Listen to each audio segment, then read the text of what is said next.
Hello aspirants. So government జాబ్కి prepare అవుతున్న ప్రతి ఒక్కరికి కూడా కోటీశ్వర్ ఎడ్యుకేట్ ఛానల్కి స్వాగతం అండి. సో ఈరోజు అయితే మనకి బెల్ భారత్ ఎలక్ట్రానిక్స్ లిమిటెడ్ అనే ఒక కేంద్ర ప్రభుత్వ సంస్థ నుంచి మనకి రిక్రూట్మెంట్ నోటిఫికేషన్ వచ్చిందండి. సో 340 పోస్టులకు గాను ఈ నోటిఫికేషన్ అనేది విడుదల చేయడం జరిగిందండి. సో చాలా మంచి నోటిఫికేషన్ అండి ఇది. అన్ని ఇంజనీర్ జాబ్స్, చాలా హై శాలరీ పేయింగ్ జాబ్స్ అండి. ఇవన్నీ సెంట్రల్ గవర్నమెంట్ జాబ్స్ అండి. సో వివరాల్లోకి వెళ్తే మనం ఈ భారత్ ఎలక్ట్రానిక్స్ లిమిటెడ్ అనేది మనకి ఇండియన్ గవర్నమెంట్కి defence electronics, night vision cameras, night vision devices మరియు రైల్వేస్కి కానీ, Indian military, army, navy, air ఫోర్స్కి కానీ అన్ని ఎక్విప్మెంట్ని తయారు చేసే ఒక కంపెనీ అండి. దీని స్టేటస్ వచ్చేసి నవరత్న స్టేటస్ అండి. సో మనకు తెలుసు నవరత్న, మినీరత్న, మహారత్న అనే central government public sector undertakings ఉంటాయని. సో వాటి మీద కూడా మనం సపరేట్గా ఒక వీడియో చేసుకుందామండి. జీకేకి చాలా ఇంపార్టెంట్ ఇది కూడా. సో నవరత్న కేటగిరీ అండి. అంటే ప్రస్తుతం దేశంలో ఒక 16 to 17 ఉన్నట్టున్నాయండి నవరత్న కంపెనీస్. సో దాంట్లో ఒకటండి ఇది. చాలా మంచి కంపెనీ అండ్ ఇది మినిస్ట్రీ ఆఫ్ డిఫెన్స్ కింద పనిచేస్తుందండి. మరియు దీన్ని 1954 బెంగళూరు, కర్ణాటకలో ఎస్టాబ్లిష్ చేశారండి. సో దీనికి ప్రస్తుతం హెడ్ క్వార్టర్స్ వచ్చేసి మనకి బెంగళూరులో ఉందండి. అలానే మనకి బ్రాంచెస్ కూడా ఆంధ్రప్రదేశ్లో అయితే మనకి మచిలీపట్నంలో ఒక పెద్ద మ్యానుఫ్యాక్చరింగ్ ప్లాంట్ అయితే ఉందండి. అలానే వైజాగ్లో మనకి రీజనల్ ఆఫీస్ ఉందండి. విజయవాడలో కూడా ఒక రీజనల్ ఆఫీస్ని రీసెంట్గా ఓపెన్ చేయడం జరిగిందండి. అలానే మనం తెలంగాణలో చూసుకుంటే కనుక హైదరాబాద్ నాచారంలో ఎప్పటి నుంచో కూడా చాలా పెద్ద మ్యానుఫ్యాక్చరింగ్ యూనిట్ అనేది ఒకటి ఉందండి. అవే కాదు, మనకి దగ్గరలో చెన్నైలో ఉందండి, అలానే ముంబైలో ఉంది, అలానే పూణే, పంచ్కుల హర్యానాలో ఉందండి, అలానే గజియాబాద్ ఉత్తరప్రదేశ్లో ఉందండి. సో ఎవరైతే ఆంధ్ర, తెలంగాణ నుంచి మనకు తెలుగు వాళ్ళు ఎవరైతే అప్లై చేసుకుంటున్నారో వారికైతే బెంగళూరు చాలా బాగుంటుంది. అలానే మన సొంత రాష్ట్రంలో మచిలీపట్నంలో ఉంది, అలానే వైజాగ్లో ఉంది, అలానే హైదరాబాద్లో కూడా ఉందండి. అండ్ రాయలసీమ ప్రాంతం వాళ్ళైతే బెంగళూరుతో పాటు చెన్నై కూడా ఆప్ట్ చేసుకోవచ్చు అండి. సో ఈ రీజనల్ ఆఫీసెస్ ఉన్నాయి. అలానే ఓవర్సీస్లో అయితే మనకి న్యూయార్క్లో ఉంది, సింగపూర్ కానీ, వియత్నాం కానీ, ఒమాన్లో కానీ ఉన్నాయండి. సో ఇవన్నీ marketing offices. So temporary basis మీద ఎలా అయితే సాఫ్ట్వేర్ ఇంజనీర్స్ వెళ్ళొస్తారో అలా వెళ్ళొచ్చండి. పర్మనెంట్ బేసిస్ అయితే పంపించారు. కానీ ఎందుకంటే ఇండియన్ నీడ్స్ని సర్వ్ చేయడానికి భారత్ ఎలక్ట్రానిక్స్ లిమిటెడ్ అనేది ఎక్కువ ఫోకస్ చేస్తుందండి. కానీ టెంపరీ బేసిస్ మీద అయితే ఓవర్సీస్కి కూడా వెళ్ళొచ్చండి. అలానే మనకి రీసెంట్గా మేము చెప్పాం కదండి ఇందాక మచిలీపట్నంలో. సో మచిలీపట్నం దగ్గరలోనే నిమ్మలూరు అనే ప్రాంతంలో, కృష్ణా జిల్లా నిమ్మలూరులో అక్టోబర్ 16వ తారీఖున ప్రధాని నరేంద్ర మోడీ గారు, చంద్రబాబు నాయుడు గారు, పవన్ కళ్యాణ్ గారు, సో వీరందరూ మనకి అడ్వాన్స్డ్ నైట్ విజన్ ప్రోడక్ట్స్ ఫ్యాక్టరీని అనేది ఓపెన్ చేయడం జరిగిందండి. సో ఆల్రెడీ ఉన్న మచిలీపట్నం యూనిట్ని ఇంకా చాలా పెద్దదిగా చేయడం జరిగిందండి. సో ఇక్కడ ఈ వీడియోలో, ఈ పిక్చర్లో కనపడుతున్న ఇదే ఆఫీస్ అండి. సో ఆ రోజు ఇనాగ్రేట్ చేసింది. సో ఎవరైనా జాయిన్ అయితే మచిలీపట్నంలో కూడా పర్మనెంట్ బేసిస్ మీద ఒకే సింగిల్ యూనిట్లో వర్క్ చేయడానికి కూడా అవకాశం ఉంటుందండి మనకి. సో ఈ ఆపర్చునిటీని ఎవరు మిస్ చేసుకోకుండా అండి. చూడండి, చాలా అద్భుతంగా ఉంది ఈ యూనిట్ అయితే. అలానే మనం నోటిఫికేషన్ వివరాల్లోకి వెళ్తే కనుక అప్లికేషన్ డేట్ అనేది అక్టోబర్ 24న స్టార్ట్ అయిందండి. నోటిఫికేషన్ ఆ రోజే ఇవ్వబడింది. అలానే క్లోజింగ్ డేట్ వచ్చేసి మనకి November 14th అండి. సో ఈలోపు మనం జాగ్రత్తగా చూసుకొని అప్లై చేసుకోండి ఉండేవారు. సో దీనికి వచ్చేసి అప్లికేషన్ అయితే జనరల్ వారికి, ఈడబ్ల్యూఎస్ వారికి, ఓబీసీ నాన్ క్రీమీ లేయర్కి చెందిన వారికి కూడా 1180 రూపీస్ అనేది ఇంక్లూడింగ్ జిఎస్టీ ఫీజు పెట్టబడిందండి. అలానే SC, ST, PWD, ex servicemen ఎవరైతే ఉన్నారో వారందరూ ఫీజు నుంచి ఎగ్జామ్ చేయబడ్డాయండి. అంటే పేమెంట్ చేయాల్సిన అవసరం లేదండి. అలానే ఏజ్ లిమిట్ విషయానికి వస్తే, సో ప్రొబేషనరీ ఇంజనీర్ పోస్టులు అండి ఇవన్నీ. సో యూఆర్కి, ఈడబ్ల్యూఎస్కి, అన్రిజర్వ్డ్ అండ్ ఈడబ్ల్యూఎస్ కేటగిరీకి అయితే 25 yearsని మ్యాక్సిమం ఏజ్గా పెట్టారండి. అలానే ఏజ్ రిలాక్సేషన్ కూడా వర్తిస్తుందండి మిగతా క్యాస్ట్ల వారికి. సో ఓబీసీకి అయితే 3 years, ఎస్సీ, ఎస్టీకి అయితే 5 years ఎక్స్ట్రా, అంటే 25 years మీద ఇంకా ఎక్స్ట్రా ఉంటుందండి. సో ఓబీసీ వారు అయితే 28 years వరకు, అలానే ఎస్సీ, ఎస్టీ వారు అయితే 30 years వరకు కూడా అప్లై చేయొచ్చండి. అలానే పీడబ్ల్యూడి ఫిజికల్లీ హ్యాండిక్యాప్డ్ వారు అయితే 10 సంవత్సరాల వరకు కూడా అప్లై చేయొచ్చండి. అలానే ఫిజికల్లీ హ్యాండిక్యాప్డ్లో కూడా మళ్ళీ ఓబీసీ, ఎస్సీ, ఎస్టీ వారికి అడిషనల్ అంటే ఈ 10 ఇయర్స్తో పాటు ఓబీసీ వారికి అయితే ఇంకో 3 ఇయర్స్, అలానే ఎస్సీ, ఎస్టీ వారు అయితే ఇంకో 5 ఇయర్స్ అడిషనల్గా పీడబ్ల్యూడి క్యాండిడేట్స్ కూడా అప్లై చేయొచ్చండి. సో అది కూడా మెన్షన్ చేశారు. అలానే శాలరీ వచ్చేసి మనకి బేసిక్ పేనే 40,000 ఇస్తున్నారండి. సో అన్ని అలవెన్సులు కలుపుకొని మనకి దరిదాపుగా ఒక 60 to 75 మధ్యలో వస్తుందండి. ఎందుకంటే ఇక్కడ మనకి మెన్షన్ చేశారండి సిటీసీ 13 lakhs అని. సిటీసీ అంటే ఏంటంటే కాస్ట్ టు కంపెనీ అండి. అంటే కాస్ట్ టు కంపెనీ అంటే ఒక ఎంప్లాయీ మీద ఒక కంపెనీ పెట్టే కాస్ట్ అండి. సో ఒక ఎంప్లాయీ మీద బెల్ అనేది 13 lakhsని అప్రాక్సిమేట్గా ఇయర్లీ ఖర్చు చేస్తుందంటే ₹1,00,000 పైనే ఖర్చు చేస్తున్నాను అర్థం అండి. సో అది గ్రాస్ శాలరీ అండి. సో దాంట్లో కొన్ని డిడక్షన్స్, ప్రావిడెంట్ ఫండ్ కానీ అడిషనల్ డిడక్షన్స్ అన్నీ కూడా పోయి మీకు దాదాపుగా 80+ రావచ్చండి ఈ 13 lakhs సిటీసీని చూసుకుంటే కనుక. సో మంచి శాలరీ అండి, ఎవ్వరూ మిస్ అవ్వద్దు. సో ఎవరైతే ఇంజనీరింగ్ చేశారో ఖచ్చితంగా అప్లై చేయండి, ఎందుకంటే మీకు ఏజ్ రిలాక్సేషన్స్ కూడా ఉందండి అదర్ క్యాస్ట్ వారికి అయితే.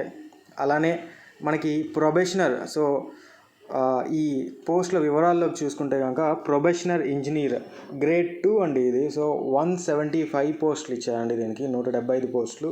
సో ఏ కోర్ సబ్జెక్ట్స్లో ఎడ్యుకేషన్ క్వాలిఫికేషన్ ఉండాలంటే దీనికి BE, BTech, BSc engineering graduate in electronics లేదా ఎలక్ట్రానిక్స్ అండ్ కమ్యూనికేషన్స్ లేదా ఎలక్ట్రానిక్స్ అండ్ టెలికమ్యూనికేషన్స్ లేదా టెలికమ్యూనికేషన్. సో వీటిల్లో బీఈ చేసిన, బీటెక్ చేసిన, బీఎస్సీ చేసినా కూడా ఈ పోస్ట్కి అయితే అర్హులండి. సో సింపుల్గా ఈసీ అని చెప్పుకోవచ్చండి.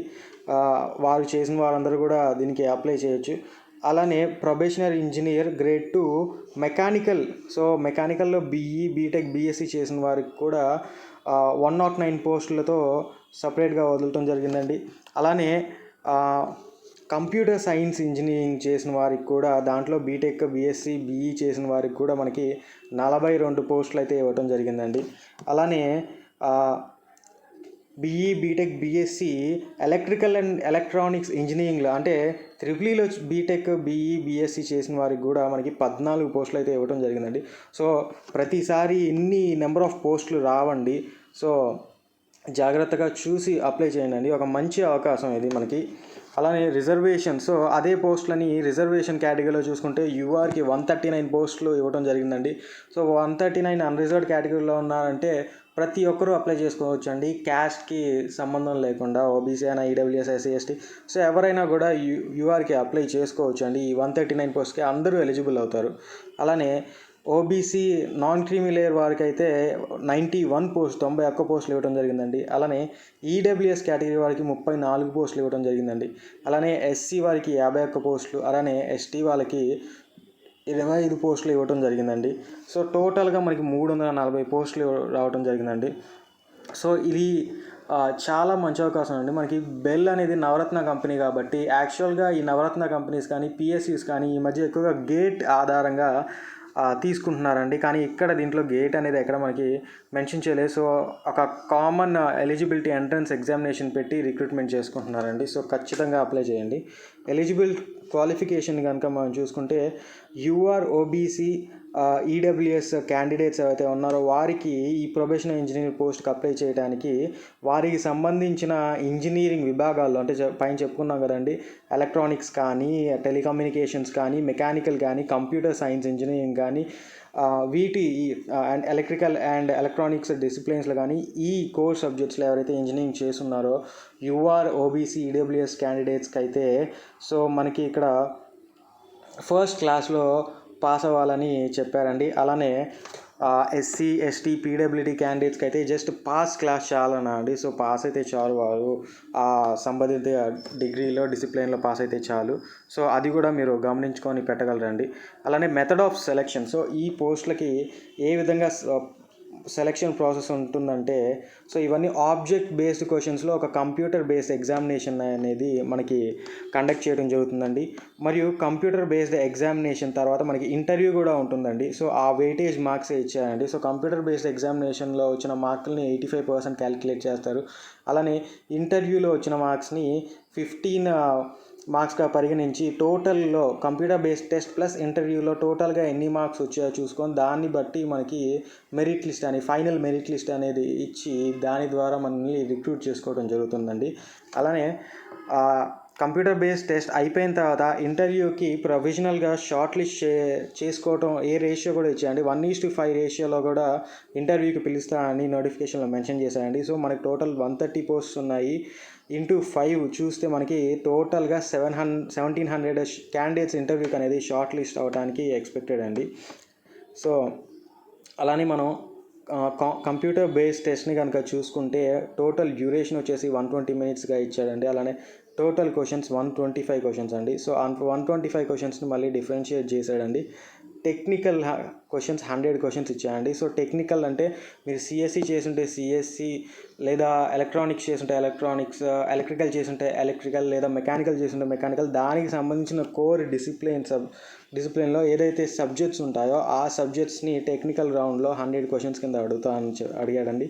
అలానే జనరల్ యాప్టిట్యూడ్ అండ్ రీజనింగ్కి 25 క్వశ్చన్స్ అండి. సో ఎవరైతే కాంపిటేటివ్ ఎగ్జామ్స్కి ప్రిపేర్ అవుతున్నారో వాళ్ళకి జనరల్ యాప్టిట్యూడ్ అండ్ రీజనింగ్ అనేది ప్రతి ఒక్క సబ్జెక్ట్లో కూడా ప్రతి ఒక్క ఎగ్జామ్లో కూడా ఇది కామన్గా ఉంటుందండి. సో ఈ technical 100 questions plus general aptitude and రీజనింగ్లో 25 క్వశ్చన్స్ కలిపి మొత్తం 125 క్వశ్చన్స్కి 120 మినిట్స్లో ఎగ్జామ్ పెడతారండి. సో ఆబ్జెక్టివ్ బేస్డ్ క్వశ్చన్ అండి. అన్నీ ఇవి మల్టిపుల్ చాయిస్ క్వశ్చన్స్. అలాగే మన సిలబస్లో ఇందాక పైన చెప్పుకున్న విధంగానే టెక్నికల్ క్వశ్చన్స్ అండి. అలానే యాప్టిట్యూడ్ అండ్ రీజనింగ్ 25 క్వశ్చన్స్ ఇస్తాయండి. సో టెక్నికల్ రౌండ్కి సంబంధించిన క్వశ్చన్స్ అన్నీ కూడా కోర్ ఇంజనీరింగ్ సబ్జెక్ట్స్ నుంచి అడుగుతారని కూడా మనకి చెప్పడం జరిగిందండి. సో వీటికి అప్లై చేసుకున్న తర్వాత మనకి ఎగ్జామినేషన్ సెంటర్స్ అనేవి మన సొంత రాష్ట్రంలోనే ఉన్నాయండి.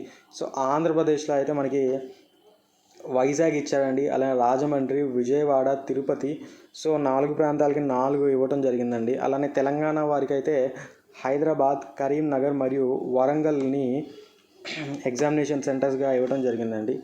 అలానే ఈ పోస్టులకి మనకి ప్రమోషన్స్ విషయానికి వస్తే కనుక ఫస్ట్ ఈ నోటిఫికేషన్లో ఇచ్చిన ఫస్ట్ పోస్ట్ వచ్చేసి మనకి ప్రొబేషనరీ ఇంజనీర్ అండి. ఇది E2 కేటగిరీ అండి, అంటే గ్రేడ్ 2 కేటగిరీ అని చెప్పుకోవచ్చు. సో ఇది 6 months మినిమం ఉంటుందండి ప్రొబేషనరీ ఇంజనీర్ యొక్క ప్రొబేషనరీ పీరియడ్. అక్కడ నుంచి మేనేజ్మెంట్ డిస్క్రిప్షన్ అంటే at the description of management అని ఇచ్చారండి. సో ఆ మేనేజ్మెంట్ అనేది ఆ 6 monthsని కూడా తగ్గించవచ్చు లేదా పెంచవచ్చు. So based on the candidates performance అండి. అలానే దాని తర్వాత నెక్స్ట్ వచ్చే ప్రమోషన్ డెప్యూటీ ఇంజనీర్ అండి. సో ఇది ఫస్ట్ ప్రమోషన్ అండి ప్రొబేషనరీ ఇంజనీర్ నుంచి. సో పర్మనెంట్ పొజిషన్ అవుతామండి. అంటే ఈ డెప్యూటీ ఇంజనీర్ అయిన తర్వాతే మన జాబ్ అనేది పర్మనెంట్ అవుతుందండి. అంటే పర్మనెంట్ గవర్నమెంట్ ఎంప్లాయీగా మారుతామండి. అలానే డెప్యూటీ ఇంజనీర్ అయిన తర్వాత ఒక 3 to 4 yearsలో సీనియర్ ఇంజనీర్ గ్రేడ్ 3కి వెళ్తామండి. సో ఈ పోస్ట్కి ఎలా వెళ్తామంటే బేస్డ్ ఆన్ ఎక్స్పీరియన్స్ లేదా క్యాండిడేట్ యొక్క పర్ఫార్మెన్స్ మరియు క్యాండిడేట్ యొక్క సీనియారిటీని బేస్ చేసుకొని 3 to 4 yearsలో సీనియర్ ఇంజనీర్ అనేది ప్రమోషన్ వస్తుందండి. అలాగే దాని తర్వాత నెక్స్ట్ ప్రమోషన్ వచ్చేసి డెప్యూటీ మేనేజర్ గ్రేడ్ 4 అండి. సో అది కూడా 3 to 4 years, but based on experience, performance, seniority ఇవన్నీ కూడా అలానే డిసైడ్ జరుగుతుందండి. అలానే నెక్స్ట్ వచ్చేసి మనకి మేనేజర్ అండి. ఒక 5 yearsలో డెప్యూటీ మేనేజర్గా పనిచేసిన తర్వాత మేనేజర్కి వెళ్తారండి గ్రేడ్ 5గా. అలానే డెప్యూటీ జనరల్ మేనేజర్కి 3 years పనిచేసిన తర్వాత డెప్యూటీ జనరల్ మేనేజర్కి వెళ్తామండి. అలానే 2 years డెప్యూటీ జనరల్ మేనేజర్గా పనిచేసిన తర్వాత సీనియర్ డెప్యూటీ జనరల్ మేనేజర్కి వెళ్తామండి. అలానే 2 years మళ్ళీ సీనియర్ డిప్యూటీ జనరల్ మేనేజర్గా పనిచేసిన తర్వాత అడిషనల్ జనరల్ మేనేజర్గా ప్రమోట్ అవుతామండి. సో తర్వాత జనరల్ మేనేజర్ అనేది ప్రమోషన్ బేస్డ్ అండి. సో దీంట్లో ఈ ప్రమోషన్లో క్యాస్ట్ బేస్డ్ ప్రమోషన్ ఉంటుంది, సీనియారిటీ లెవెల్ బేస్డ్ ప్రమోషన్ ఉంటుంది, experience, performance, vacancy based promotion కూడా ఉంటుందండి. సో హైయెస్ట్ పోస్ట్ వచ్చేసి డైరెక్టర్, చైర్మన్ లేదా మేనేజింగ్ డైరెక్టర్ అండి.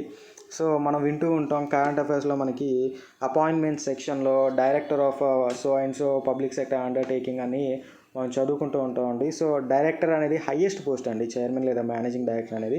ఈ పొజిషన్ ఫిల్ అవ్వాలంటే అక్కడ సపరేట్గా వేకెన్సీ ఉండదండి. సో వేకెన్సీ ఉన్నప్పుడు ఈ పొజిషన్స్ అనేది ఫిల్ చేస్తాయండి. సో మనకి ప్రమోషన్స్ కూడా ఈ రకంగా ఉంటాయండి. సో ఖచ్చితంగా అప్లై చేసుకోండి అందరూ. ఈ పోస్ట్ అనేది, ఈ నోటిఫికేషన్ అనేది చాలా మంచి నోటిఫికేషన్ అండి. పోస్ట్ అనేది కూడా ఇంజనీర్ పోస్ట్ అండి. సో చాలా పీస్ఫుల్గా ఉంటుందండి గవర్నమెంట్లో ఇంజనీర్ పొజిషన్ అంటే. అలానే మనకి వీటికి సంబంధించిన మ్యానుఫ్యాక్చరింగ్ యూనిట్స్ కూడా మనం చూసామండి. మచిలీపట్నంలోనే ఉంది, కొత్తగా నిమ్మలూరులో కూడా పెట్టారండి. అలానే రీజనల్ ఆఫీస్ వైజాగ్లో ఉంది, మళ్ళా విజయవాడలో ఉంది, లేదా మనకి హైదరాబాద్లో ఉంది. సో మన రెండు తెలుగు రాష్ట్రాల్లోనే చాలా మంచి ప్లేసెస్లో మనకి యూనిట్స్ అయితే ఉన్నాయండి. సో చాలామంది ఎంప్లాయీస్ చెప్పడం ఏంటంటే లైఫ్ లాంగ్ ఒక సింగిల్ యూనిట్లోనే కూడా ఎంప్లాయ్మెంట్ అనేది ఉంటుందని కూడా చెప్తున్నానండి. సో హైదరాబాద్, మచిలీపట్నం లేదా వైజాగ్లో, చెన్నై, బెంగళూరులో పర్మనెంట్ బేసిస్ మీద వేకెన్సీ అండ్ ఎంప్లాయ్మెంట్ అంటే చాలా బాగుంటుందండి. మనకి మంచి సిటీస్లో మంచి ఎడ్యుకేషన్, హెల్త్ అన్నీ దొరుకుతాయండి. సో ఖచ్చితంగా మీరు ఈ పోస్ట్కి అప్లై చేయండి. సో ఈ వీడియో మీకు నచ్చినట్టయితే ఖచ్చితంగా లైక్ చేయండి. ఎందుకంటే మేము చాలా మొత్తం నోటిఫికేషన్ని క్లియర్గా చదివి ఇంతగా సింప్లిఫై చేసి మీకు అందిస్తున్నామండి. మీకు ప్రమోషన్స్ ఇవన్నీ కూడా ఎక్స్ప్లెయిన్ చేస్తున్నామండి. ఎందుకంటే మంచి పోస్టులు కాబట్టి మంచి ఇన్ఫర్మేషన్ ఇవ్వాలనే ఉద్దేశంతో మీకు ఇవన్నీ ఎక్స్ప్లెయిన్ చేస్తున్నామండి. సో ఖచ్చితంగా మీరు ఈ వీడియోని లైక్ చేయండి. ఇలాంటి అప్డేట్స్ మీకు ఫ్యూచర్లో కూడా రావాలంటే లైక్ చేయండి, షేర్ చేయండి అండ్ సబ్స్క్రైబ్ చేయండి. సో ఖచ్చితంగా మాకు మీ ఎంకరేజ్మెంట్ అనేది కావాలండి. ఫ్యూచర్ వీడియోస్ కూడా ఇలానే సింప్లిఫై చేసిస్తామండి. సో అంతే అండి. Have a good day. ఇలాంటి మరిన్ని వీడియోస్ కోసం కోతిసర్ ఎడ్యుగైడ్ ని ఫాలో అవ్వండి, లైక్ చేయండి, షేర్ చేయండి, సబ్స్క్రైబ్ చేయండి. ఏ వీడియో మీద మీ అభిప్రాయాన్ని కామెంట్ సెక్షన్ లో తెలపండి. బాయ్.